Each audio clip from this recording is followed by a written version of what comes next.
ادیسون در خاطراتش می نویسه یه روزی خانم مدیرمون که مدیر مدرسه‌مون بود یه یادداشتی به من داد. ادیسون میگه یادداشتش بخون. تو خاطراتش نوشته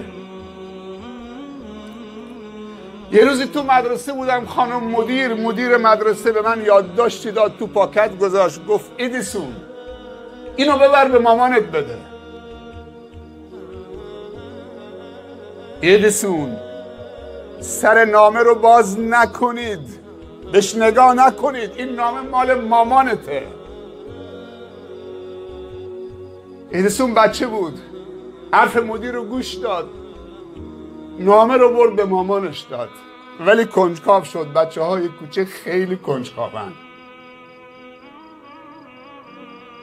کنجکاویشونو ارج بنهیم، تو دهنشون نذاریم. اگر پرسشگر بودن شاید یک سوال 100 بار پسر و دختر کوچیکمون تکرار بکنه، بابا این چیه؟ بابا این چیه؟ بابا این چیه؟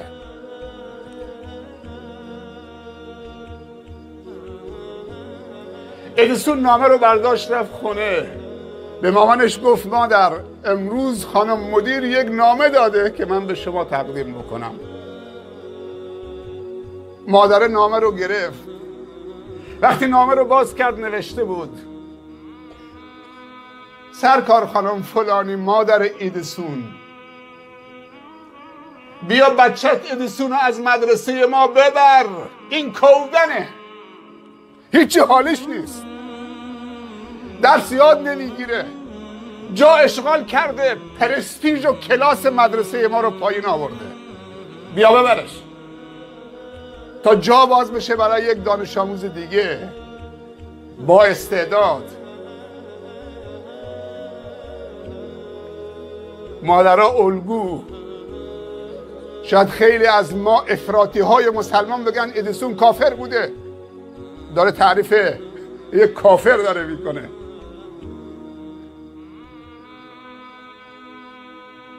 مسلمان بودن و کافر بودن و خوب بودن و شاکر بودن و اینا که کار من و تو نیست که بخوایم قضاوت بکنیم، کار خودشه. ما وظیفه‌مون انجام بدیم. علم مذهب نداره، دانش مذهب نداره، تحقیق و پژوهش مذهب نداره، انسانیت مذهبش زیبایی مذهب نداره، مذهبش جهانیه، بین المللی است. تو وقتی یه نقاشی زیبا میکشید این مذهبش زیباییه دیگه. این گل زیباست چون مجبوره که زیبا بشه، خدا زیبا خلقش کرده. هیچ کسی نمیتونه بگه این گل زیبا نیست.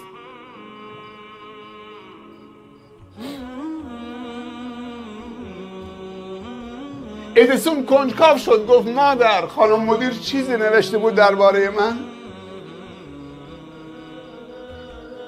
مادر فهیم و عاقل و دوراندیش دستی به سر پسرش ادیسون کشید، گفت نه پسرم، خانم مدیر نوشته، بله نوشته درباره تو نوشته، ببخشید، بله پسرم درباره تو نوشته. گفت مادر چه نوشته خانم مدیر درباره من؟ گفت خانم مدیر نوشته سرکار خانم فلانی مادر ادیسون، بیا پسر تو از مدرسه ما ببر که این مدرسه ما در حد استعداد و هوش و نبوغ پسر تو نیست.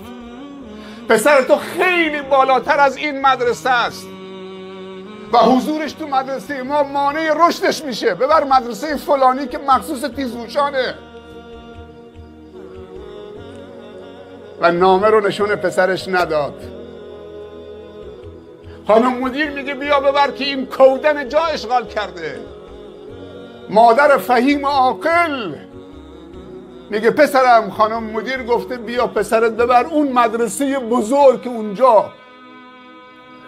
اونجا جای پسر توست، اون بهترین مدرسه است. این مدرسه براش کوچکه، این برای استعدادهای متوسط به پایینه. ایام و روزگار سپری شد تا ادیسون شد. مخترع شد، بزرگ شد، مشهور شد. یه روز در کتابخانه‌اش نشسته بود، مادرش از دنیا رفته بود.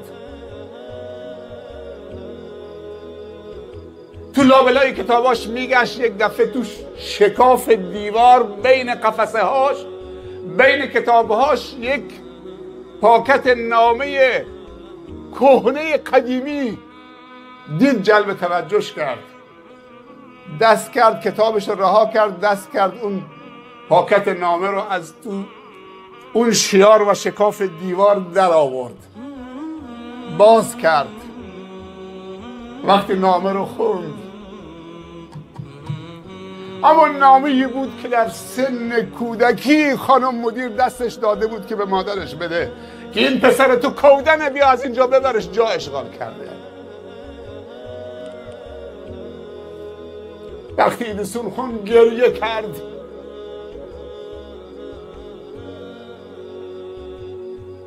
به احترام مادرش بلند شد. مادرش رفته، از دنیا رفته. گفت مادر